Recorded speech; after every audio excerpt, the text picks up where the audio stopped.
जय हिंद दोस्तों, कैसे हो आप सभी। उम्मीद करता हूँ आप सभी दोस्तों बहुत ही बढ़िया होंगे। दोस्तों अगर आपने इस वीडियो पर गलती से भी क्लिक कर दिया है तो इस वीडियो को दोस्तों एंड तक देखते रहना। मैं आपको ऐसी 5 ग्रैंड लीग की टिप्स बताने वाला हूँ जिन्हें अगर आप फॉलो करते हो दोस्तों तो याद रखिएगा आप फैंटेसी में कभी भी लॉस में नहीं रह सकते। ये प्रॉमिस है आपके भाई का, ठीक है दोस्तों। प्रॉमिस कर रहा हूँ, गारंटी भी ले रहा हूँ, पर इस वीडियो को एंड तक देखना है, ये आपका काम है, ठीक है। आपको बिल्कुल A to Z समझाऊंगा, ऐसा समझाऊंगा आपको कि बिल्कुल आपको समझ आएगा, ठीक है। ऐसे नहीं होगा कि मैंने पॉइंट्स अलग बता दिया और डिस्कस हम किसी और पॉइंट्स के बारे में कर रहे हैं, ठीक है। तो ये याद रखिएगा। चलिए आगे कंटिन्यू करता हूँ। तो दोस्तों वीडियो में आगे बढ़ूँ उससे पहले बोल रहा हूँ टेलीग्राम पे जरूर ज्वाइन हो जाइएगा। दोस्तों आपको बहुत सारे लोग प्रेडिक्शन देते हैं, सभी बोलते हैं टेलीग्राम पर ज्वाइन हो जाना। आप वहाँ पर ज्वाइन भी हो जाते हैं पर आपको बेस्ट प्रेडिक्शन नहीं मिलती। पर इस चैनल पर एक बार ज्वाइन होकर देखिएगा, आपको पक्का भरोसा हो जाएगा कि हाँ इससे बेस्ट प्रेडिक्शन हमें कहीं नहीं मिली, ठीक है। तो यहाँ से ज्वाइन हो जाना, आपको लिंक दे दूंगा, वहाँ से जा सकते हो दोस्तों। या तो आप फैंटेसी विनर्स ऑफिशियल आप सर्च कर सकते हो। चलिए दोस्तों सबसे पहले जो टिप है आपके लिए ये रही, ठीक है। तो यहाँ पर देख लीजिएगा दोस्तों, जो सबसे पहले टिप है आपके लिए वो है दोस्तों प्लेयर्स फॉर्म। ये आपको जरूर देखना दोस्तों। जो प्लेयर कंसिस्टेंसी के साथ आपको रन्स दे रहा है, विकेट दे रहा है, या ऑलराउंडर है तो आपको विकेट और आपके मतलब बॉलिंग से दे रहा है आपको पॉइंट्स, तो आप मानिएगा कि हाँ वो हमारे लिए ड्रीम 11 में आज उसे हमें रखना है। और जो लगातार फेल हो रहा है और हम उससे ये कोशिश करेंगे कि मतलब यार वो चल जाएगा आज के मैच में, बहुत बड़ा प्लेयर है, तो फिर बहुत ही कम चांस होता है कि वो इस मैच में फॉर्म में आ जाए, ठीक है। और आ भी गया तो आप ये मान सकते हो कि गलती से आ जाएगा। ऐसा नहीं होगा कि वो हर मैच में ही आ जाएगा। 10 मैच से 2 ही मैच में चलेगा वो, तो 8 मैच तो आपके फेल कर देगा अगर आप उसे हर मैच में रखोगे। तो ये याद रखिएगा। जैसा आप दोस्तों ये देख पा रहे होगे विराट कोहली का ये फॉर्म है, एशिया कप का है। इंडिया के 5 मैचेस हुए थे दोस्तों, उसमें एक ही मैच में विराट कोहली फेल हुए थे, वहाँ पर 0 पर आउट हो गए थे, बोल्ड हो गए थे, ठीक है। तो 4 मैच में ड्रीम टीम में आए थे और एक मैच में वाइस कैप्टन बने थे, क्योंकि जो लास्ट मैच था दोस्तों अफगानिस्तान के खिलाफ, वहाँ पर सेंचुरी मारी थी और उसी मैच में आपके भुवनेश्वर कुमार ने 5 विकेट लिए थे। तो इसलिए यहाँ पर आप मान सकते हो वाइस कैप्टन बने थे आपके भुवनेश्वर कुमार, कैप्टन बने थे। तो याद रखिएगा दोस्तों प्लेयर्स फॉर्म आपको जरूर याद रखना है। जैसे दोस्तों ग्लेन मैक्सवेल हो गए दोस्तों, अभी world cup warm up match हुआ था इंडिया के खिलाफ, या उससे पहले भी जितने भी मैचेस हुए हैं दोस्तों, याद रखिएगा बहुत सारे लोग उन्हें जानते हैं कि वो बहुत ही खतरनाक प्लेयर हैं ग्लेन मैक्सवेल, ठीक है। पर दोस्तों वो बहुत कंसिस्टेंसी के साथ मतलब आपको मान सकते हो ड्रीम टीम में आ ही नहीं रहे, इतने पॉइंट्स दे ही नहीं रहे हैं। पर अगर आप उनसे उम्मीद करते हो दोस्तों तो एक आप ऑलराउंडर हैं, पर वो सबसे बेस्ट क्या है, वो एक बैटिंग ऑलराउंडर है, बॉलिंग ऑलराउंडर नहीं है। तो दोस्तों जो वो आपको पॉइंट्स दे रहे हैं वो तो ज़्यादातर आप ये मान सकते हो बॉलिंग से दे रहे हैं, उनका बिल्कुल भी फॉर्म नहीं है, आप ये मान सकते हो बैटिंग में, ठीक है। तो आपको ये प्लेयर्स फॉर्म याद रखना है दोस्तों। हर प्लेयर का आप देखिएगा, जिस भी प्लेयर को आप रख रहे हो अपनी टीम में, ठीक है। तो ये याद रखिएगा। आगे चलते हैं दोस्तों। उससे पहले बोल रहा हूँ दोस्तों, ये सबसे मेरी फेवरेट एप्लीकेशन है हेड टू हेड और स्मॉल लीग के लिए। विजन 11 और माई फैब 11 पर दोस्तों अगर आप खेलोगे तो इतनी बेस्ट ये एप्लीकेशन है कि आपको बहुत ही पसंद आएंगी। एक बार डाउनलोड करके देख लीजिएगा, ना पसंद आए तो आप ज़रूर बोलिएगा कि भाई मेरे को पसंद नहीं आई। इन पर खेलने का दोस्तों आपको क्या फ़ायदा मिलेगा वो बता देता हूँ ख़ास तौर पर।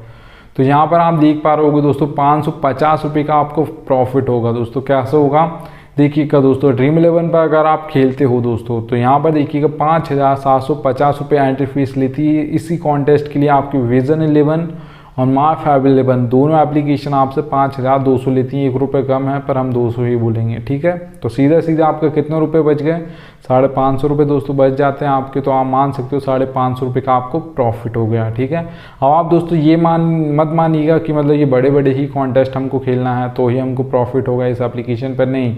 आप 10 रुपये का भी कॉन्टेस्ट खेलते हो head to head small league का तो भी आपको यहाँ पर प्रॉफिट होगा। मतलब आपके यहाँ पर 1 रुपये भी बचेगा, पर बचेगा जरूर गारंटी से। तो इस एप्लीकेशन को डाउनलोड कर लीजिएगा। चलिएगा दोस्तों आगे चलता हूँ। दोस्तों जो सेकंड पॉइंट है आप सभी के लिए वो है यहाँ पर पिच रिपोर्ट। दोस्तों पिच रिपोर्ट 3 तरीके की होती हैं, आपने देखा होगा। बैटिंग पिच होती है, बैलेंस पिच होती है दोस्तों, और बॉलिंग पिच होती है। ये 3 तरीके की पिच होती हैं दोस्तों, याद रखिएगा। बैटिंग पिच पे दोस्तों ज़्यादातर आपको स्कोर देखने को मिलेगा वो देखने को मिलेगा दोस्तों आपको 170 से प्लस देखने को मिलेगा। 180 भी हो सकता है, 190 भी हो सकता है, 200 भी हो सकता है, 210 भी हो सकता है, ठीक है ज़्यादातर। और अगर आप बैलेंस पिच पे दोस्तों बात करते हो तो यहाँ पर दोस्तों ज़्यादातर ऑलराउंडर्स चलते हैं, क्योंकि ऊपर से 1 या 2 विकेट गिर जाएंगे। उसका ज़्यादातर आपको भी पता होगा 4, 5, 6 नंबर पर ऑलराउंडर्स आते हैं ज़्यादातर टीम्स की ओर से, ठीक है। तो यहाँ पर दोस्तों मैं आप सभी को बता दूँ, जो स्कोर देखने को आपको मिलेगा इन पिचेस पर, जो भी बैलेंस पिच होगी वहाँ पर दोस्तों आपको 150 से मतलब 150 से 170 के बीच में देखने को मिलेगा। 160 हो सकता है, 155 हो सकता है, 170 हो सकता है, इतना ही आपको देखने को मिलेगा, ठीक है, याद रखिएगा। अगर आप दोस्तों बॉलिंग पिच की बात करते हो तो बॉलिंग पिच पे याद रखिएगा दोस्तों 2 तरीके के बॉलर्स होते हैं हमारे, एक पेसर्स होते हैं, एक स्पिनर्स होते हैं। दोस्तों याद रखिएगा जो स्पिनर्स होते हैं वो स्पिनिंग अगर फ्रेंडली यहाँ पर बॉलिंग होगी तो वहाँ पर अगर विकेट मिलेंगे तो स्पिनर्स को मिलेंगे, ठीक है, उनको मदद होगी। तो ज़्यादातर पेसर्स को ही मदद होती है, स्पिनर्स बहुत ही कम ऐसे पिच होती हैं जहाँ पर स्पिनर्स को मदद मिलती है, ठीक है। मतलब ज़्यादा मदद की बोल रहा हूँ, ऐसे तो मदद मिलती है पर ज़्यादा मदद बहुत कम पिचेस पर मिलती है, ठीक है। तो ये याद रखिएगा। आगे चलते हैं दोस्तों, तो यहाँ पर देखिएगा, आप देख पा रहे होगे दोस्तों जो 3rd नंबर की आपके लिए टिप है वो है दोस्तों बैटिंग ऑर्डर। बैटिंग ऑर्डर बहुत ही इंपॉर्टेंट होता है फैंटेसी में। अब मुझे दोस्तों लग रहा है कि हार्दिक पांड्या 5 नंबर पर आएंगे, ठीक है, और वो बैटिंग करने आ रहे हैं 7, 8 नंबर पर। तो फिर मैं फिर तो मैंने तो यार 5 का सोचा था, पर अब वो तो आ रहे हैं 6 या 7 पर आ रहे हैं, तो फिर तो हमारे लिए लॉस हो जाएगा। तो इसलिए याद रखिएगा दोस्तों, ये बहुत ही इम्पॉर्टेंट होता है आप सभी के लिए कि बैटिंग ऑर्डर आपको हर प्लेयर का पता होना चाहिए।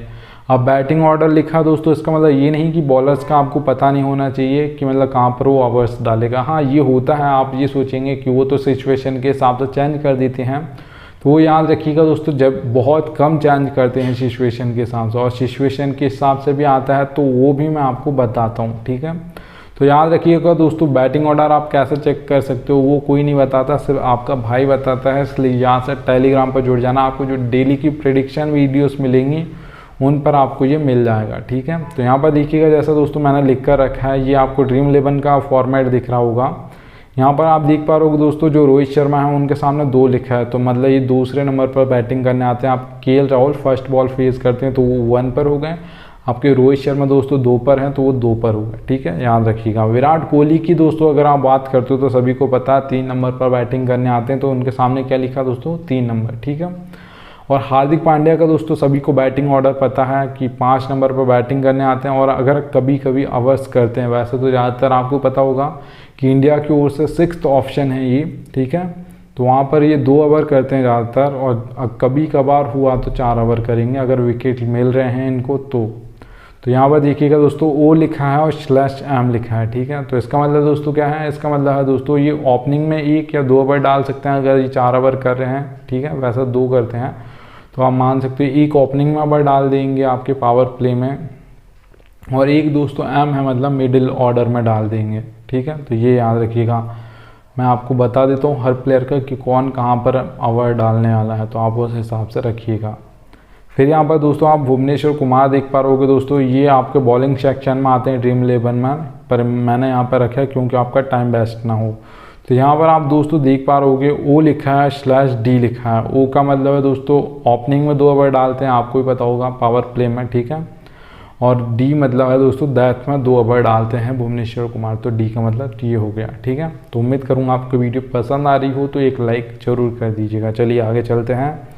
तो यहाँ पर दोस्तों अब यहाँ पर आता है दोस्तों कैप्टन और वाइस कैप्टन सिलेक्शन। ये बहुत ही इंपॉर्टेंट होता है दोस्तों, अगर हम ये सही नहीं करते ना तो हम सारे के सारे प्लेयर ऐसे रख लेंगे जो ड्रीम टीम में तो आए हैं पर हमारे वो मतलब कैप्टन और वाइस कैप्टन जो हाईएस्ट पॉइंट्स गेटर हैं वो गलत है हमारे, तो हमारी रैंक इतनी नीचे आएगी ना कि हम सोचेंगे सारे प्लेयर चल गए ड्रीम टीम में भी आ गए पर हमारी रैंक तो फर्स्ट आ ही नहीं। अगर आपके ये रैंक दोस्तों ये दोनों सही होते हैं उसके बाद आपकी उम्मीद होती है कि आपकी रैंक फर्स्ट आ सकती है, ठीक है।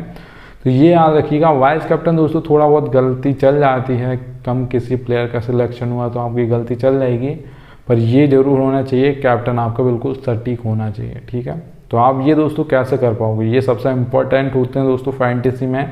अगर आप हेड टू हेड खेल रहे हो, स्मॉल लीग खेल रहे हो, कुछ भी खेल रहे हो दोस्तों, फैंटेसी खेल रहे हो ना, तो कैप्टन और वाइस कैप्टन याद रखिएगा, ठीक है, ये सबसे इम्पोर्टेंट है। अगर आप दोस्तों यहाँ पर देखते हो कि कैप्टन और वाइस कैप्टन हम कैसे सिलेक्ट करें, किसे बनाएं, बॉलर्स को बनाएं, ऑलराउंडर्स को बनाएं, या बैटिंग मतलब बैट्समैन को बनाएं, किसे बनाएं समझ नहीं आता, ठीक है। 22 प्लेयर्स मिलते हैं, किसे बनाना है वो भी समझ नहीं आता है, कौन कैप्टन और वाइस कैप्टन बन सकता। दोस्तों आप सभी को भी पता होगा कैप्टन और वाइस कैप्टन वही प्लेयर बनता है दोस्तों जो ज़्यादातर बनते आते हैं, ठीक है। जैसे विराट कोहली हो गए, सूर्य कुमार यादव हो गए, हार्दिक पांड्या हो गए। आपके बॉलर्स में अगर मैं बात करता हूँ, जैसा हमारी इंडिया की ओर से भुवनेश्वर कुमार हो गए, जसप्रीत बुमराह हो गए, क्योंकि ये एक एक ही ओवर में दोस्तों ये कभी कभी 2-2 3-3 विकेट ले जाते हैं, तो वहाँ पर ये कैप्टन और वाइस कैप्टन बन जाते हैं, ठीक है। तो आपको दोस्तों क्या करना है, सेलेक्ट 6 प्लेयर दोस्तों फ्रॉम बोथ टीम। आपको जो भी 2 टीम खेल रही हैं आमने सामने, 22 प्लेयर मिलेंगे, उनमें से 6 प्लेयर्स आपको ऐसे सेलेक्ट कर लेना है जो कैप्टन और वाइस कैप्टन बनने की दावेदारी ठोकते हैं, ठीक है। जो ज़्यादातर लोग बना रहे हैं आप उन्हें बना सकते हो, ऐसा बिल्कुल नहीं है कि उन्हें बनाएंगे तो आपकी फर्स्ट रैंक नहीं आएगी, बिल्कुल आएगी अगर आपने बाकी प्लेयर सही रखे होंगे तो, ठीक है। देखिएगा दोस्तों, अगर आप किसी बैट्समैन को दोस्तों कैप्टन बना रहे हो तो उन्हें कैसे आप बना सकते हो वो बता देता हूँ। तो यहाँ पर देखिएगा दोस्तों, जो ज़्यादातर कैप्टन और वाइस कैप्टन बनते हैं दोस्तों, याद रखिएगा, ठीक है, बैटिंग में वो बनते हैं दोस्तों 1 2 3। इन पर जो आपका जो मतलब बैटिंग करते हैं वो ज़्यादातर बनते हैं। आपको भी पता होगा भारत इंडियन टीम्स की ओर से दोस्तों पहला बोला आता था कि शिखर धवन, रोहित शर्मा, विराट कोहली, ये 3 सबसे ज़्यादा रन्स बनाते हैं। सबसे ज़्यादा रन्स बनाते मतलब बैट्समैन में ही कैप्टन और वाइस कैप्टन ज़्यादातर बनते थे, ठीक है। तो ये याद रखिएगा। अगर आप दोस्तों किसी ऑलराउंडर को कैप्टन और वाइस कैप्टन बना रहे तो याद रखिएगा वो 4 ओवर भी डालता हो और 5 या 6 नंबर पर उसकी बैटिंग आ ही जानी चाहिए, तो ही वो कैप्टन और वाइस कैप्टन बन सकता है, नहीं तो फिर वो नहीं बन सकता, ये याद रख लीजिएगा, ठीक है। तो यहाँ पर याद रखिएगा दोस्तों, अगर आप किसी बॉलर को बना रहे हो तो यहाँ पर फिर हमको दोस्तों क्या याद रखना है, जो मिडिल में दोस्तों ज़्यादातर विकेट नहीं गिरते। क्यों नहीं गिरते, क्योंकि एक तो पावर प्ले में दोस्तों मतलब घुमाया जाता है कि वहाँ पर हमको फील्ड रिस्ट्रिक्शन जो होती हैं उनका फ़ायदा उठाना है, और लास्ट में दोस्तों होता है कि अब तो हमारे मतलब विकेट गिर भी जाएंगे तो भी हमको कोई मतलब नहीं, स्कोर हमको बड़ा करना है, तो वहाँ पर घुमाते हैं बल्लेबाज, ठीक है। तो याद रखिएगा दोस्तों, आपको जिस भी बॉलर को आप बना रहे हो जो ओपनिंग में और डेथ में ओवर डालता हो ना, उनको ही आप कैप्टन और वाइस कैप्टन कर सकते हो अगर आप किसी बॉलर को बना रहे हो तो, ठीक है, ये याद रखिएगा। क्योंकि आपने देखा होगा डेथ में दोस्तों ज़्यादातर विकेट्स गिरते हैं, एक ओवर में 2-2 3-3 विकेट्स गिर जाते हैं उसी ओवर में, ठीक है। तो जो भी आपका डालता है डेथ में, अगर आपको पता है कि ये डेथ में डालेगा, ये ले सकता है, इसमें एबिलिटी है कि ये कैप्टन और वाइस कैप्टन बन सकता है, तो आप उसे ज़रूर बना सकते हो, याद रखिएगा दोस्तों। ये तो सबसे बेस्ट आपके लिए टिप्स हो गई। अब एक बोनस टिप दे रहा हूँ, ये याद रखिएगा, ये कोई भी नहीं बताता यूट्यूब पर, सिर्फ आपका भाई बताता है, रियलिटी है, एक्सेप्ट करिए मत करिए आपकी मर्जी। तो यहाँ पर आप दोस्तों देख पा रहे होगे हेड टू हेड जो कॉन्टेस्ट होता है दोस्तों, वहाँ पर आपका 90% दोस्तों नॉलेज चलता है और 10% आपका लक चलता है, कहीं ना कहीं चलता है, याद रखिएगा। देखिएगा दोस्तों, ज़्यादा जितना कंपटीशन होगा उतना ही आपका ज़्यादा लक चलेगा, ठीक है। क्यों चलेगा वो भी बता देता हूँ। जैसे अगर दोस्तों हम 100 लोग खेल रहे हैं, सभी ने दोस्तों टीम एडिट नहीं करी, जैसे मान लेते हैं, जैसे आपको भी पता होगा कोई मैच है दोस्तों 24 तारीख को और वो हो गया 23 को, और सबको तो पता ही था कि 24 को होने वाला वो मैच, पर चेंज हो गई उसकी डेट, 23 को हो गया, किसी को नहीं पता, तो वो टीम एडिट ही नहीं करेंगे सब, ठीक है। तो उनके प्लेयर मतलब नहीं चलेंगे ज़्यादातर, और मुझे पता चल गया और मैंने एडिट कर ली तो मेरे ज़्यादा प्लेयर चल जाएंगे और मेरी फर्स्ट रैंक आ जाएगी। मेरा एक भी प्लेयर दोस्तों, अगर किसी ने 0 प्लेयर रखे, ऐसे प्लेयर रख लिए जो खेल ही नहीं रहे, सारे ऐसे प्लेयर उन्होंने रखे, ठीक है। मान लेते हैं पूरी टीम चेंज हो गई, उन्होंने ऐसे प्लेयर्स रखे थे, एक दिन पहले टीम बना ली थी सबने, बहुत सारे लोगों ने, और वो खेल नहीं रहे, तो और मैंने एक ही प्लेयर ऐसा सही रख लिया ना, और वो सारे प्लेयर मेरे भी मान लेता हूँ 10 नहीं खेल रहे, एक ही खेल रहा है मेरा बस। तो दोस्तों बस मेरा एक ही खेल रहा है, मैं एक ही प्लेयर से फर्स्ट आ जाऊँगा, क्योंकि उन सबके तो वो भी नहीं चले, मेरा तो एक प्लेयर चला है। तो आपकी फर्स्ट रैंक आ जाएगी, बस कंपटीशन का खेल है दोस्तों, जितना ज़्यादा कंपटीशन उतना ही ज़्यादा आपका लक मैटर करता है, ठीक है। अगर आप स्मॉल लीग दोस्तों खेलते हो तो वहाँ पर आपका 80% नॉलेज चलता है, क्योंकि वहाँ पर ज़्यादातर 3 4 5 मेंबर्स होते हैं स्मॉल लीग्स में, तो वहाँ पर आपका 20% लग चलता है और 80% आपका नॉलेज चलता है कि आपको फैंटेसी की कितनी नॉलेज है, ठीक है, कि आपने कैसे टीम बनाई, क्या देखा, किस प्लेयर को क्यों रखा, ये आपको सब पता होना चाहिए। अगर आप दोस्तों यहाँ पर मेगा कॉन्टेस्ट की बात करते हो या ग्रैंड लीग की बात करते हो दोस्तों, ग्रैंड लीग आप जीत सकते हो, बहुत ईजी है ग्रैंड लीग जीतना दोस्तों, आसान है। क्योंकि वहाँ पर जो ज़्यादातर प्राइस होता है 1 लाख होता है, 2 लाख होता है, 3 लाख होता है, 4 लाख, 5 लाख, 10 लाख, इससे ऊपर नहीं होता ग्रैंड लीग में, ठीक है। उसमें मेंबर्स कितने होते हैं दोस्तों, 2000, 3000, 5000, 10,000, बस, इससे ऊपर नहीं होते, ठीक है। और मेगा ग्रैंड लीग की दोस्तों बात करते हो आप ड्रीम 11 पर, उसमें इतना ज़्यादा कंपटीशन होता है दोस्तों, हम उसके ही पीछे पड़े रहते हैं, तो वो हम कुछ भी नहीं जीत पाते। आपके भाई की अगर आप बात करते हो दोस्तों, मेगा ग्रैंड लीग में नहीं जीता हूँ, मैं खुद बोल रहा हूँ, पर ग्रैंड लीग जीता हूँ, याद रखिएगा, ठीक है। और एक बार नहीं 5 बार जीता हूँ, ये याद रखिएगा, ठीक है। तो उम्मीद करूँगा आपको ये वीडियो पसंद आई होगी, तो लाइक कर दीजिएगा एक, और टेलीग्राम पर नहीं जुड़े हो तो जुड़ जाइएगा। अब मिलता हूँ आप सभी से दोस्तों नेक्स्ट वीडियो में, तब तक के लिए गुड बाय फ्रेंड।